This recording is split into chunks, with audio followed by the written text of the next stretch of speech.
Hello viewers, welcome to one and all to food chemistry. Today I am going to explain how to make Aamras, as I am a Maharashtrian and I love mango. We all love mango very much, and especially during the summers it is like we get a variety of mangoes in the market. I am going to try the Aamras by using banganpalli aam. This is a very nicely, there's the nice color and texture. I prefer this for making Aamras, and also like in summers every mom will make this delicacy at home.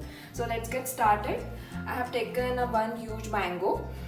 I'm going to use brown sugar because I prefer being healthy, as you know. This is a tinge of salt. It is just a half tablespoon of salt to give a taste, and just a normal mixer jar to grind the shake well and make the Aamras ready. So let's get started. Now I have taken all the pulp into the mixer jar. I have put little amount of water. It can be according to the thickness of shake or Aamras you want to prepare. I prefer a little thick one. Now it's time to grind the Aamras.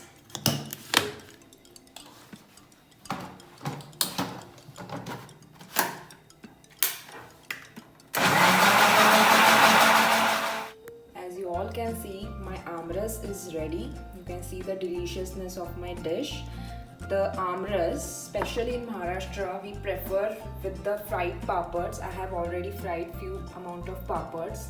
And just remember a tip: if you are suffering from heat problem and you still want to have this yummy delicacy, then you can make use of desi ghee. Just pour some drops of ghee into the Aamras and you can enjoy the meal. So that's all for tonight, and keep watching my channel.